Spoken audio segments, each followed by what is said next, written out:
இருக்கு, எதையும் நான் படிக்க மாட்டேன், ஆனால் எல்லாம் இருக்கு என்கிட்ட. ஒரு பொது மேடையில் நான் கேட்டேன், 234 எம்எல்ஏக்கள் தான் ஆளுக்கு ஒரு பேப்பரும் ஒரு பென்சிலும் கொடுத்து 10 குறள் மனப்பாடமா எழுதுங்கடான்னு சொன்னா எத்தனை பேர் பாஸ் ஆகும்? அரசியல் பேசுறேன். ஆனா இதை வச்சுட்டு என்ன போய் பண்ண போறீங்க? எங்க ஊர்ல நாய் பெற்ற தெங்கம்பழம்னு ஒரு பழமொழி இருக்கு.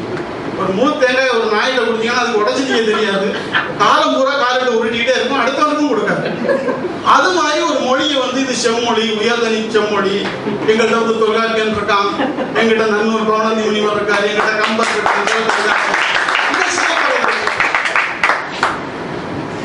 நம்ம பெண்கள் இருக்கிறாங்க, இல்லைன்னா எனக்கு ஒரு அற்புதமான ஒரு கெட்ட வார்த்தை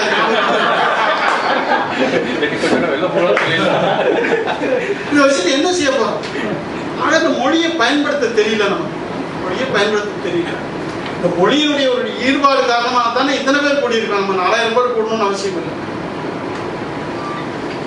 சென்னைக்கு போங்க, கல்கட்டாவுக்கு போங்க, டெல்லிக்கு போங்க, எங்க போனாலும் தமிழ்ச்சங்கம்ங்கிற மொழி சார்ந்து தானே நம்ம சேர்ந்திருக்கிறோம். ஜாதி சார்ந்தல்ல, மதம் சார்ந்தல்ல, இல்ல மாவட்டம் சார்ந்தல்ல.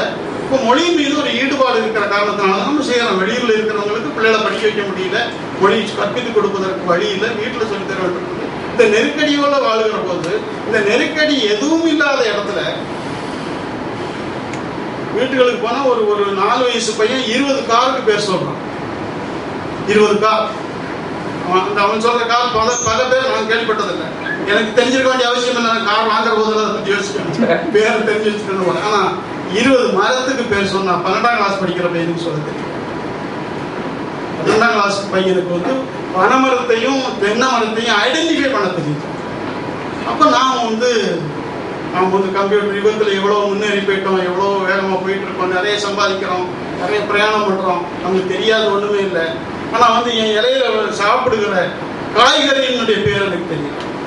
ஏன் மெனி 5 வெஜிடபிள்ஸ் சொல்லி தரலாம் நர்சரியில இருந்து. இது carrot, cabbage, beans, beetroot, tomato முடிச்சு போச்சு. கத்திரிக்காய், புடலங்காய், வெண்டைக்காய் எந்த பாடபுஸ்தகத்திலையும் பேர் கிடையாது. சொற்களை நம்ம புறக்கணிச்சுக்கிறோம். சொற்களை புறக்கணிப்பதன் மூலம் மொழியை புறக்கணிச்சுக்கிறோம். மொழியை புறக்கணிப்பதன் மூலம் பண்பாட்டை புறக்கணிக்கிறோம். ஒரு சொல்லுடைய தேவை எது கருதி வருது? ஒரு வாழை மரமே இல்லாத பீகார்ல வாழை மரம் பத்தி பீகார் மொழியில சொல்லி இருக்காது, அதுக்கான தேவை கிடையாது. ஒரு மரமே இல்லாத போது அவனுக்கு சொல்லி எங்க இருந்து வரும்? இப்ப சொல்லி இருக்கிற போது சங்க இலக்கியத்திலே 250 மரங்களுடைய பேர் சொல்லிட்டு இருக்காங்க. அப்புறம் இந்திய தமிழ்நாட்டுக்குள்ள தமிழ் தாவரங்கள் சொல்லி 4000க்கும் மேற்பட்ட தாவரங்களை விஞ்ஞானிகள் சொல்றாங்க, பாட்டனி ப்ரொஃபசர் சொல்றாங்க. நமக்கு இதுக்கு பேரே தெரியல. மத்தியானம் நாங்கள் பேசிட்டு போது சொன்னோம், அவர் தான் சொன்னார், அதுவும் அந்த பறவை போல வாழ வேண்டும்னு பாட்டு எழுதுறானுங்க அப்படின்னு. பறவையினுடைய பேர் சொல்லு, அதுவும் அந்த காகம் போல, கிளி போல, புறா போல. பறவைங்கிறது ஒரு பொது பேர்.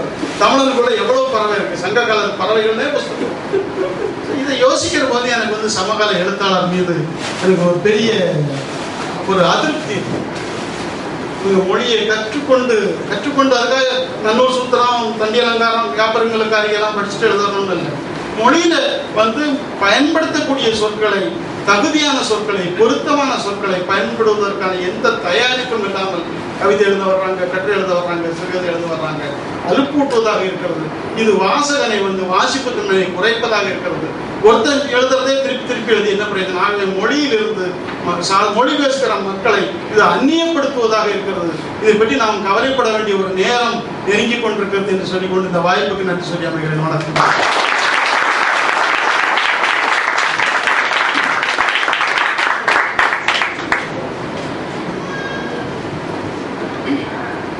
பேசிக்கொண்டிருக்கும் போது இன்றைக்கு ஜெயமோகன் சொல்லிட்டு இருந்தார், இப்போ சாகித்ய அகாடமி கிடைச்சதுக்கு அப்புறம் அதுக்கு முன்னாடி வரைக்கும் லாஜிலான அவ்வளவு சிறப்பாக பேசப்பட்டார். இப்போ அகாடமி அவார்டு கிடைச்சதுக்கு அப்புறம் மேடைகள் எல்லாம் பேசி மிகச்சிறந்த பேச்சாளராக ஆகிவிட்டார்ன்றது அதுக்கு ஒரு தெளிவான எடுத்துக்காட்டாக வந்து உரை அமைந்திருந்தது நினைக்கிறேன். ரொம்ப நன்றி. ஆழமான அழுத்தமான சில விஷயங்களை இதை திரும்ப சொல்லிக் கொண்டிருக்கக்கூடிய விஷயங்கள் தான் மொழி தொடர்பான விஷயங்கள். பழம்பெருமையை மட்டுமே பேசிட்டு இருக்கோம். நவீன தமிழ் இலக்கியங்களுக்கு எவ்வளவு முக்கியத்துவம் நம்ம கொடுக்குறோம் அப்படின்றது நம்ம ஒரு கேள்விக்குறியாக இருந்து கொண்டிருக்கிறது.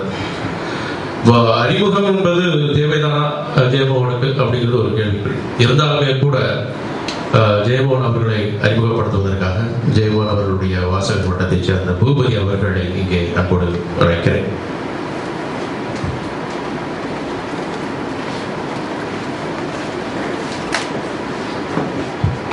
அனைவருக்கும் வணக்கம். அந்த அரபிக்கடல் ஓரத்தில் இருந்து இந்த அரபிக்கடல் ஓரத்திற்கு வருகை தந்திருக்கும் மாபெரும் எழுத்தாளர்கள் திரு ஜெயமோகன், திரு நாஞ்சிநாதன் அவர்களை அமெரிக்க தமிழ் நகரத்தின் சார்பிலும் வாசக வட்டத்தின் சார்பிலும் வருகிறேன். தற்போது உரையாற்றி அமர்ந்திருக்கும் திரு நாஞ்சிநாதன் அவர்களுக்கு ஒரு செய்தி.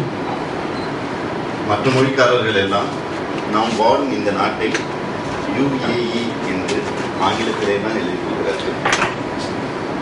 அதே சமயம் இங்கு வாழ் தமிழர்கள் அமீர் அகம் என்று இந்த நாட்டின் பெயரையே தமிழ்படுத்தி ஒரு எப்படி நகலகம் என்ற புதிய புதிய வார்த்தைகளை உருவாக்கி இருக்கிறார்களோ இந்த நாட்டிற்கே புதிய பெயரை சூட்டி இங்கும் ஒரு விதமான தமிழ் எழுச்சியை உருவாக்கி இருக்கிறார்கள் என்பது ஓரளவுக்கு உண்மை. அதே சமயம் மலையாளம் மொழி பேசும் மக்கள் அளவிற்கு இங்கு வேறு என்ன சொல்வது, பத்திரிகைகளோ அவர்கள் வாங்கும் அளவுக்கு நூல்களோ இங்கே எதுவும் வரவில்லை. தனியாக அவர்களுக்கு பத்திரிகைகள் இங்கே வெளியிடுகின்றன. ஆனால் இந்தியாவிலிருந்து தாய் தமிழகத்திலிருந்து கூட நமக்கு பத்திரிகைகள் பெருமளவு வெளிவரவில்லை என்ற என்னுடைய வருத்தத்தையும் சொல்லப்போனால் இங்கே கூட்டுவதற்கு இங்கே இருக்கும் அந்த வெஸ்டர்ன் டைப்ஸ் இதெல்லாம் நமக்கு சரியா பிடிக்கல அப்படிங்கிறதுனால இந்தியாவிலிருந்து வரும் விளக்குமாறு மாதிரி அதே தான் வேணும் அப்படிங்கிறதெல்லாம் போய் தமிழ் சந்தையிலையோ அல்லது மெட்ராஸ் கிளாஸ்லையோ போய் அந்த விளக்குமாறு கூட வாங்கிட்டு வருவாங்க. ஆனால் இங்கே இருக்க தமிழை யூஸ் பண்ண மாட்டாங்க அப்படிங்கிற மாதிரி எல்லாம் இருக்குது. அதுவும் ஒரு பக்கம் இருக்குது, இதுவும் ஒரு பக்கம் இருக்குது. ஓகே, அடுத்ததாக எழுத்தாளர் ஜெயமோகன் பற்றி அறிமுகம். அநேகமாக இங்கு வந்திருக்கும் அனைவருக்கும் அவரை தெரியும். அவரை பற்றி நன்றாக அறிந்தவர்கள் தான் இங்கு வந்திருக்கிறார்கள். ஸோ மிக ஆழமும் விரிவும் தேடும் ஒரு எழுத்தாளருக்கு மிகச் சுருக்கமான அறிமுகம் ஒரு சம்பிரதாயமான ஒன்றாகத்தான் இருக்க முடியும். எனக்கு எழுத்தாளர் ஜெயமோகன் அறிமுகமானது ஆனந்தவிடம் தொடரில் சங்க சித்திரங்கள் என்ற மிக அருமையான ஒரு தொடர் வெளிவந்த தொடர். சொல்லப்போனால் அது முதலில் மலையாளத்தில் வெளிவந்தது, பின்னர் தமிழ்படுத்தி தமிழகத்தில் விகடனில் வெளியானது என்றும், அதற்கடுத்தாக எல்லாருக்கும் அறிமுகமானது எப்படி என்று எல்லாருக்கும் தெரியும், அதுவும் விகடன் அறிஞர் தான்.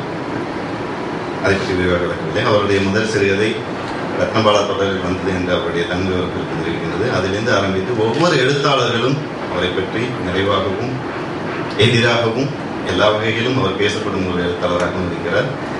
அவரை பற்றி அறிமுகப்படுத்த வேண்டும் என்பதற்காக பழைய விஷயங்களை ஞாபகப்படுத்தி வரும்போது அசோகமித்திரன் அவர்கள் எழுதியிருக்கிறார்கள். கடந்த நூற்றாண்டுகளாக தற்கால தமிழ் இலக்கியத்தை பற்றி பேசும்பொழுது ஜெயகாந்தன் அளவுக்கு பரபரப்பும், ஜெயகாந்தன் அளவுக்கு பரவலான வாசகர்களையும், ஜெயகாந்தன் அளவுக்கு வசைகளையும் பெற்ற ஒரு எழுத்தாளர் என்றால் அது ஜெயமோகன். தவிர்க்க முடியாத ஒரு சக்தியாக இருக்கிறார். இலக்கியத்தின் ஒவ்வொரு கூறுகளான பீபத்சம் என்று சொல்லக்கூடிய அருவருப்பையும் ஒரு இலக்கியமாக மாற்றியிருக்கிறார்.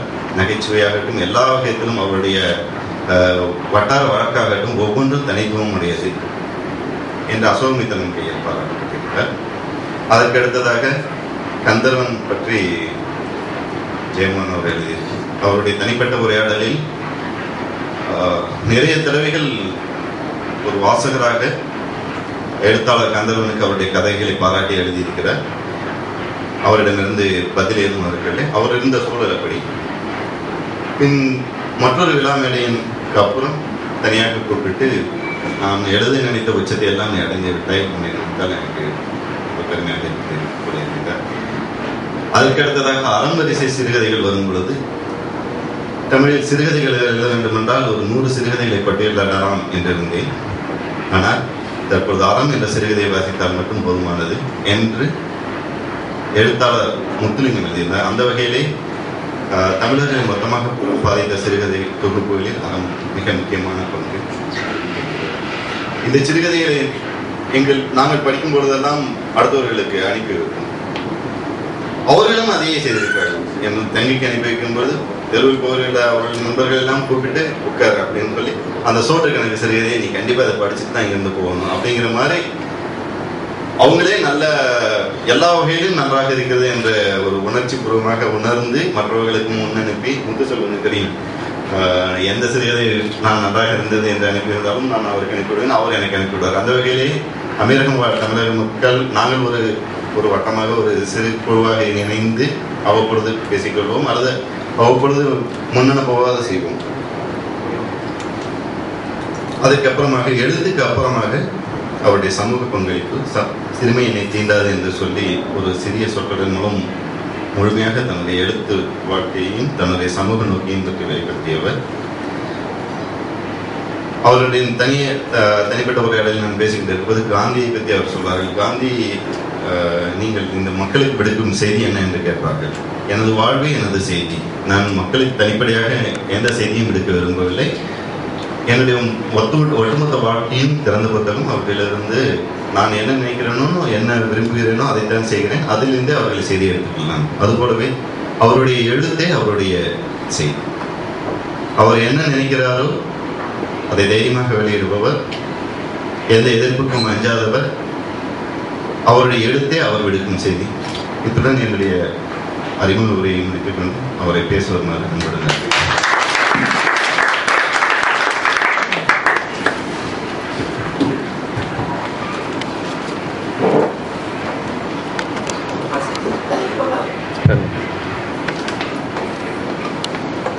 நண்பர்களே, கடந்த 2 நாட்களாக இந்த துபாய், ஷார்ஜா நகரங்களிலே இருந்து கொண்டிருக்கிறேன். மனதிற்கு மிக நெருக்கமாக ஆன நண்பர்களை இங்கே சந்தித்திருக்கிறேன்.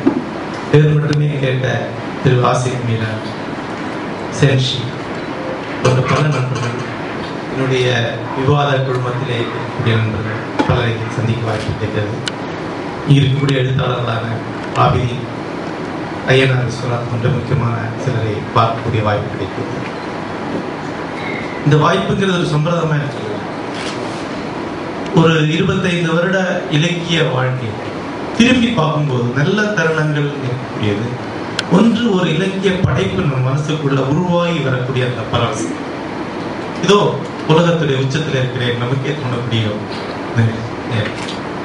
அதை தவிர முக்கியமாக நினைக்கக்கூடியது, பல்வேறு சந்தர்ப்பங்களில் பல்வேறு நண்பர்களை சந்திச்சு பேசி கேள்விச்சு திருப்பி பேசி கழித்த நாட்கள், இரவு திருப்பி பார்க்கும்போது அந்த நாட்கள் தான் தன்னுடைய முக்கியமான அறுவடை என்று நான் நினைக்கிறேன். இன்றைக்கு கொஞ்சம் முன்னாடி ஐயனார்கிட்ட பேசிக்கும் போது 85-86 திருவண்ணாமலையில பவா செல்லத்திரையுடைய வீட்டில் நாங்கள் நண்பர்கள் அனைவரும் சந்தித்துக் கொண்டு பேசி சண்டை போட்டுக் கொண்டிருந்த ஒரு நாள் பற்றி நினைவு. அத்தகைய ஒரு அருமையான 2 நாட்கள் இங்கே அமைந்து நான் இந்த முயற்சி அடைகிறேன்.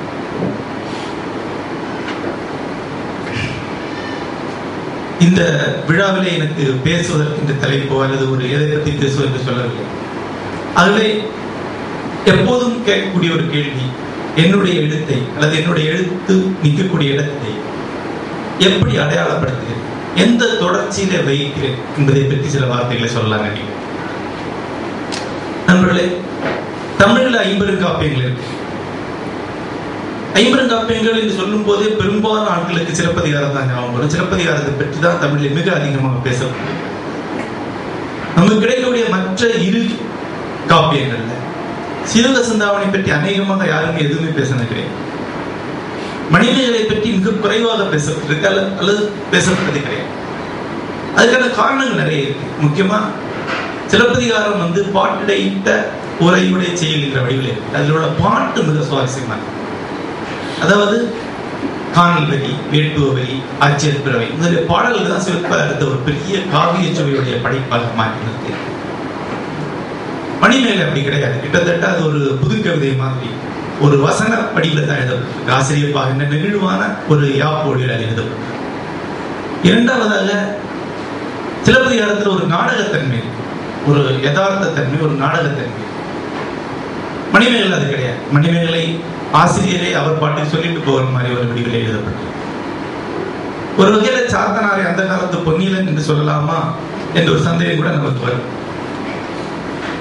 மூன்றாவதாக அதை விட முக்கியமான ஒரு காரணம் அது என்னன்னா, சிலப்பதிகாரம் பெரும்பகுதி யுக்திக்கு பொருந்தி வரக்கூடிய ஒரு பகுத்தறிவுக்கு ஒத்து வரக்கூடிய பகுதிகளால் ஆனதாக. சில மணிமேகலை அப்படி கிடையாது. மணிமேகலை பெரும்பாலும் தரையிலிருந்து ஒரு அடி மேலதான் நடந்தது. ஆனா அப்படி கேட்கும்போது ஒரு முக்கியமான கேள்வி இருக்கு, சிலப்பதிகாரத்தில் இருக்கக்கூடிய மாய மந்திர விஷயங்களை இந்த காலகட்டத்தில் எப்படி புரிந்து கொண்டிருக்கிறார்கள், அதை அப்படி பேசாம தவிர்த்து பகுத்தறிவுக்கு ஒத்து வரக்கூடிய சிலப்பதிகாரத்தை மட்டும் வைத்து ஒரு சிலப்பதிகார வடிவத்தை நவீன சூழல் உருவாக்கி கொண்டார். தமிழ்ல ஒரு 60-70 வருஷத்துல பகுத்தறிவு சார்ந்த விஷயங்கள் தான் இலக்கியத்தில் இருக்குங்கிற ஒரு கோட்பாடு வந்த பிறகு சிலப்பதிகாரம் அதுக்கு ஒத்து வரும். ஆனா 70களில் இன்னொரு காலகட்டம், இந்த பகுத்தறிவுங்கிறத விட்டுட்டு இலக்கியத்தை ஒரு பெரிய குறியீட்டு வெளியாக அணுகலாம். இலக்கியத்திற்கு சொல்லப்படுகிற விஷயங்களை உண்மையா இது நடந்திருக்குமா, இது சாத்தியமாங்கிறத விட இது ஏன் சொல்லப்படுது, இது வேற ஏதாவது ஒண்ணுக்கு வீடா சொல்லப்படுதா, இந்த அர்த்தத்துல பார்க்கலாம் என்கிற ஒரு எண்ணம் 70களில் வந்தது. படிமம் என்ற வார்த்தை அப்போதான் புழக்கத்தில் வந்தது. இமேஜ் என்கிற வார்த்தைக்கு நிகராக தமிழில் காணாசோல் உருவாக்கப்பட்ட வார்த்தை. இலக்கியம் என்பது ஒரு படிம வெளி. இலக்கியத்தில் இருக்கக்கூடிய உருவகங்கள், அணிகள், ஒப்புமைகள், ஓமைகள் எல்லாமே ஒட்டுமொத்தமா படிமங்கிற வார்த்தையால் பயன்படுத்தும். ஒன்றை சொல்வதற்காக பிரிதொன்றை சுட்டி சொல்வது உவமை என்ற ஒரு வார்த்தை. இப்படி படிம வழியாக பார்க்கும்போது சிலப்பதிகாரம் இன்னும் அதிகமான அர்த்தங்களை கொடுக்கும். ஆனா மணிமேகலை இன்னும் அதிகமான அர்த்தங்களை கொடுக்கும். இந்த கோணத்துல தமிழ் இலக்கியத்தை கொஞ்ச அளவு பார்த்துருக்காங்களே வழிய மரபான இலக்கியங்களை படிமமாக எடுத்துட்டு பார்த்ததே கிடையாது. நம்ம சிலப்பதிகாரத்துல இட்ட சித்தி இந்த மாதிரி சில பாவிகள் நீராடுறதை பத்தி எல்லாம் வருது. இதெல்லாம் எதை குறிக்குது இங்கிறத பத்தி எல்லாம் யோசித்து பார்த்து கிடையாது. நான் ஒரு நாவல் எழுதியிருக்கிறேன், சிலப்பதிகாரத்திலேயே ஒரு குறியீட்டு வெளியாக பார்த்து அதை திருப்பி எழுதியிருக்கேன் கொற்றவை என்கிற பேர். இப்போ மணிமேகலையை கூர்ந்து வாசிக்கக்கூடிய காலம் இன்னும் பலவிதமான திறப்புகளுக்கு சாத்தியம் உள்ளது. ஒரு முக்கியமான ஒரு படைப்புங்கிற என்ன, அந்த வாசிப்பு மணிமேகலை மேல அளிக்கப்பட்டது கிடையாது. ஒரு விதிவிலக்கு, அது என்னுடைய நண்பரும் தமிழோட மிக முக்கியமான சிந்தனையாளருமான பிரேம் நான் நடத்தி வந்த சொல்வது ஒரு கட்டுரை மணிமேகலை சிலப்பதிகாரத்தையும் ஒரு நவீன குறியீட்டு நோக்கிலே ஒப்பிட்டு எழுதப்பட்ட அந்த கட்டுரை மிக முக்கியமான கட்டுரை. பிரேம் எழுதினாலே மிகச்சிறந்த கட்டுரை. ஒரு வரி அந்த கட்டுரை சாராம்சம் சொல்றதா இருந்தார். கண்ணகி பிடுங்கி எறிந்த ஒற்றை முலை மணிமேகலையின் கையில் அட்சய பாத்திரமா மாறிட்டு என்றுதான் இருக்காது அந்த பார்வை எடுத்து. முலை என்பது ஒரு கருணை, ஒரு அட்சய பாத்திரம், ஒரு பெண்மை, ஒரு தாய்மை. தன்னை முளை திருகி எறிகிறாள் என்பது தன்னிடம் இருக்கும் தாய்மையை எடுத்து தூர வீச, தன் இருக்கக்கூடிய கருணை எடுத்து தூர வீச, எரிதழல் கொண்டு மதுரையை அடிச்சிடார். அந்த முலை இவள் கையில அட்சயபத்திரம், இவர் துறந்த தாய்மையின் கருணை அவருடைய பொண்ணு கையில ஒரு 100 ஆண்டு காலம் திகழ்ந்தது. இந்த உறவு கருணையின் தாய்மையை துறக்கிறது வழியாக சிலப்பதிகாரத்தில் கண்ணகி அடைந்த அந்த விடுதலையை அதை திருப்பி எடுப்பது வழியாக மணிமேகலை அடைந்தார் என்பதுதான் பிரேமுடைய வாதம். ரொம்ப அழகான ஒரு கட்டுரை. ஆனா அவருக்கே எப்படித்தான் ஒரு கோட்பாட்டு மொழியில் எழுதினால தமிழ்ல அதிகமானவர் அந்த கட்டுரையை படித்தேன். நானே பிரேம்கிட்ட சொல்லியிருந்தேன், நான் தமிழ்ல மொழிபெயர்ப்பு போட்டேன்னா பெரிய அளவில் போயிருக்கு அப்படின்னு சொல்லியிருந்தேன். சிலப்பதிகாரத்துல ஒரு அருமையான மணிமேகலையில மிக முக்கியமான ஒரு இடம், பல இடங்கள் இருக்கு, அதுல குறிப்பிடத்தக்க ஒரு இடம் சித்ராவதி, அதாவது மாதவியுடைய அம்மா, மணிமேகலையுடைய பாட்டி. மணிமேகலை வயதுக்கு வந்து விட்டார். இவள் கணிகை தொழில் தான் வருவாள் என்கிற செய்தியை சோழ மன்னனுடைய மகன் உதயகுமார் என்று சொல்றார். உதயகுமாரன் அப்படியே மணிமேகலை அடைய வேண்டும் என்று முடிவு பண்ணார். இதை சித்ராவதி மாதவிட்டு சொல்றான், இப்படி சோழ மன்னனுடைய மகனே உன்னுடைய மகள் மேல ஆர்வம் கொண்டிருக்கிறார்.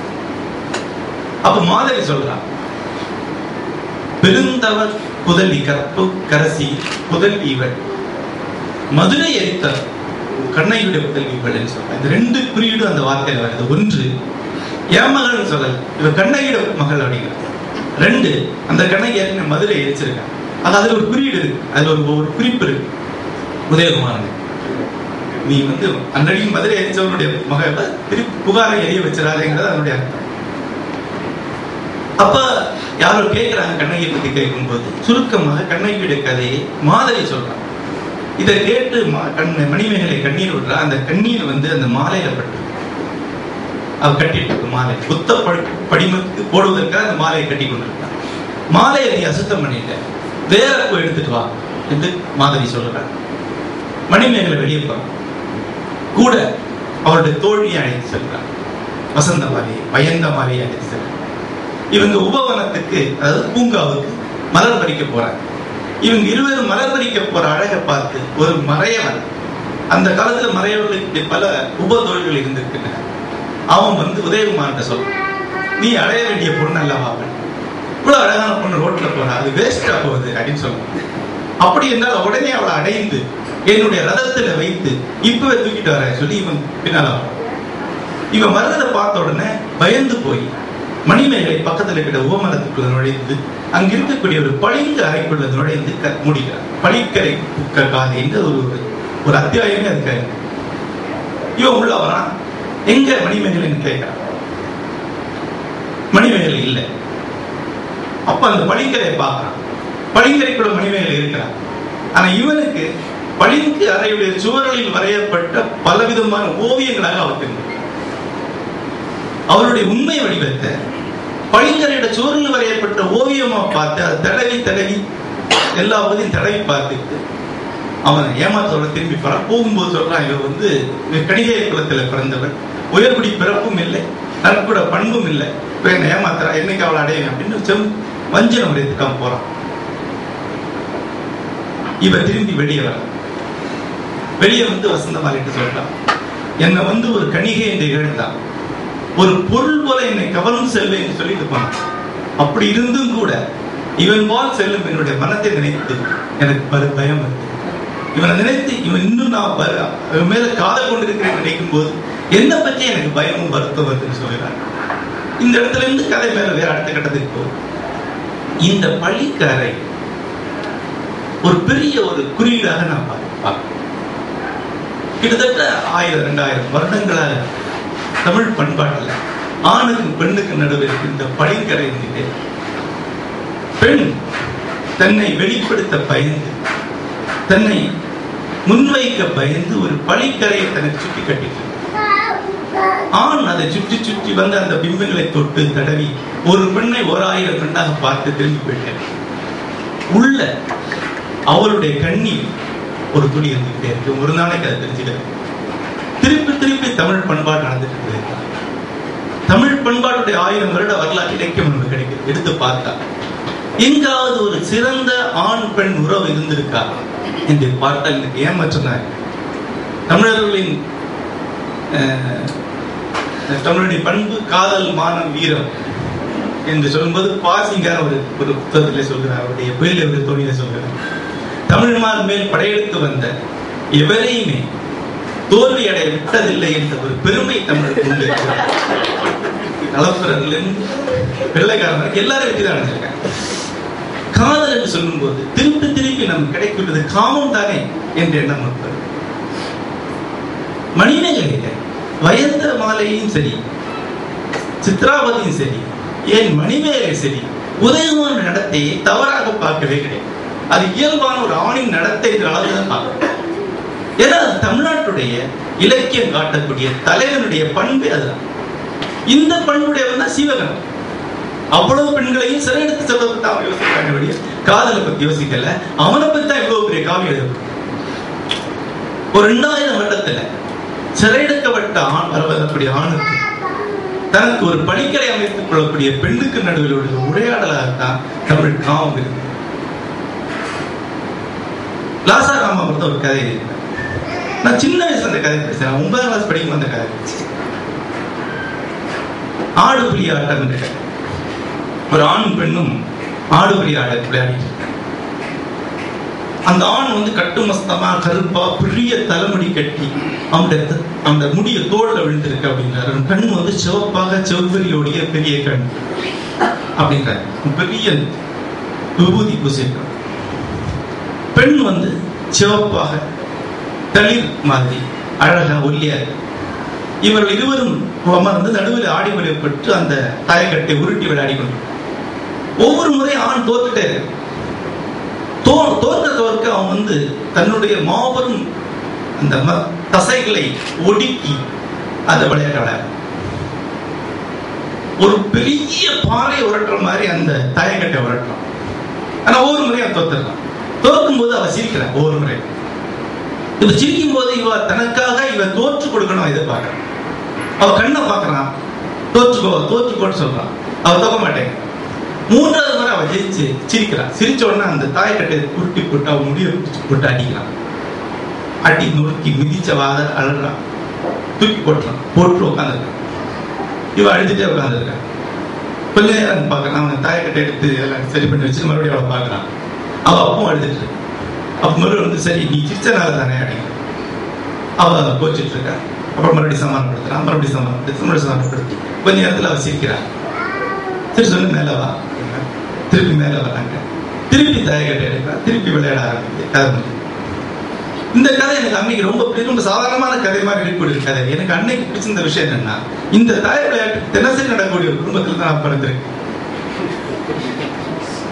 இதுதான் எங்க வீட்டுல நடந்திருக்கு. எங்க அப்பா அம்மாவுடைய தாம்பத்தியம் என்பது. பல வருஷங்களுக்கு பிறகு நான் அஜந்தா எல்லோரா போறேன்.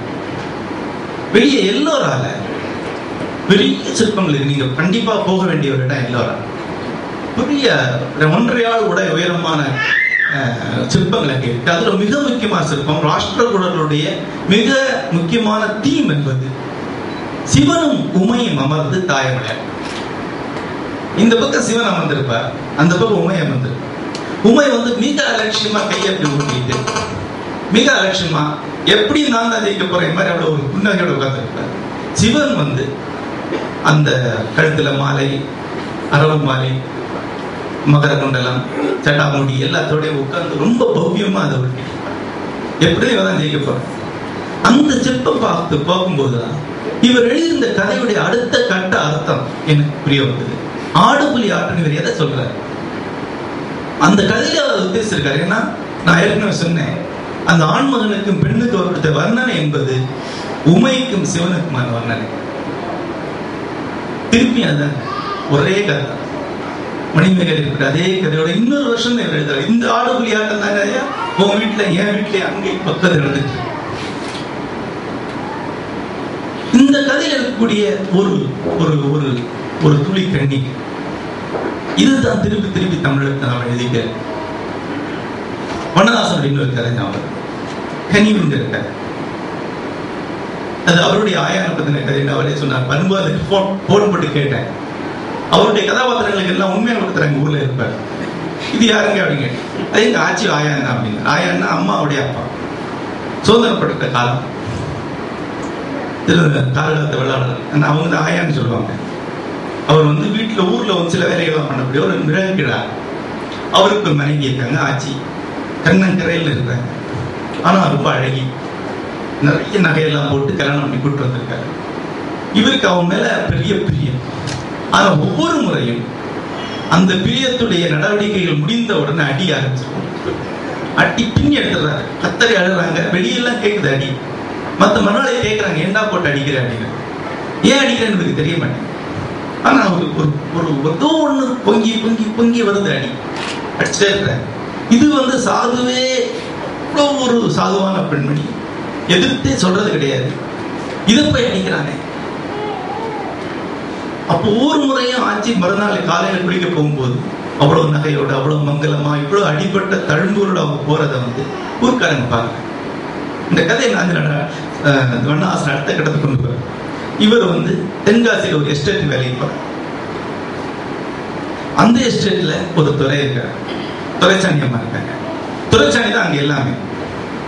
அவங்க ரொம்ப ரோபஸ்டான ஒரு லேடி.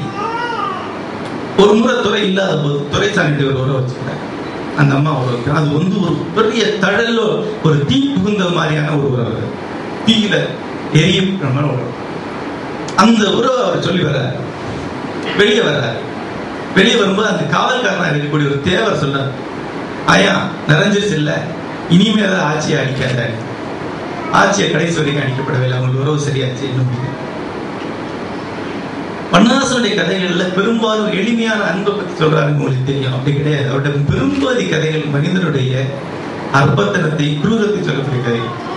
அந்த கதைகள் புகழ்பெறாத போயிருந்தேன் அவ்வளவு. ஆனா எனக்கு அதுதான் முக்கியமான. இந்த கதை இருக்கிறது வந்து திருப்பியும் மரபுல போகுது. பாத்தீங்கன்னா நமக்கு உமா காளிங்கிற ஒரு கான்செப்ட் இருக்கு. பெண் உமை, அன்பே அடக்கமே உருவான பெண். காளி இங்க அந்த படிமம் தலையிடப்பட்டிருக்கிறது. காளி வந்து சிவப்பா இருக்கா, உமை வந்து கருப்பா. இதுல இருக்கக்கூடிய ஒரு துளி கண்ணீர், இது ஒரு செஸ் விளையாட்டு மாதிரி. இந்த ஆயாம் வந்து பெண்களை, 2 பெண்களை வச்சு செஸ் விளையாடுற, ஒரு காயை வச்சு ஒரு காயை தட்டி விடுற, ஒன்று வச்சு இந்த நிரப்புற. இந்த ஆடலை முழுக்க இவர் தான் நடத்துற. தொடர்ந்து தமிழ் பண்பாடு நடந்துட்டு இருக்கக்கூடிய ஒரு பெரிய இயக்கங்கிறது மணிமேகலை இன்றைக்கு வரைக்கும் நம்முடைய இலக்கியத்தில் நடந்துட்டே இருக்கிறது. இந்த விஷயம், இந்த பளிங்கு அறை ஒன்று நமக்கு உட்கார்ந்து நம்ம இலக்கியத்தில், அது பிம்பங்களை உருவாக்கி பெருக்கிட்டே, ஒரு வகையில திருத்தி வந்த பிம்பங்களை நம்ம பெருக்கிட்டே. இதுக்குள்ள ஒரு துளி கண்ணீர், ஒரு சிலர் அந்த கண்ணீரை எழுத முயற்சி பண்றாங்க, வெற்றி பண்றாங்க. அவங்க மட்டும்தான் இலக்கியம். பிம்பங்கள் இருக்கு நிறைய பேர். அவங்க நான் எங்க இந்த கண்ணீரை எழுதினவங்களுடைய ஒரு பட்டியல் எனக்கு தனிப்பட்ட ஒன்று. புதுமைப்பித்தல்ல இருந்து, மண்ணாசல்ல இருந்து, நாஞ்சிநாடு வரை இந்த வரிசையில் நான் என்ன வச்சுக்குவேன். என் வீட்டு பக்கத்தில் ஒரு டிரான்ஸ்ஃபார்மர் இருக்கு. பேச்சுப்பாறையிலேருந்து தண்ணி கிளம்பி வந்து மின்சாரம் கிளம்பி அந்த மின்சாரம் என் வீடு வரைக்கும் வந்து என் வீட்டு டிரான்ஸ்ஃபார்மர்லேயே போயிட்டு, இந்த டிரான்ஸ்ஃபார்மர்லேருந்து எனக்கு ஒரு கனெக்ஷன் எடுத்துக்கிறேன், ஒரு தொடர்பு எடுத்துக்கிறேன். ஏன் வீட்டில் வெளிச்சம் போட்டுக்கிறேன், நான் இருக்கிறத வெளியே சொல்லவும் செய்யறேன். இதுதான் எனக்கு எழுத்து.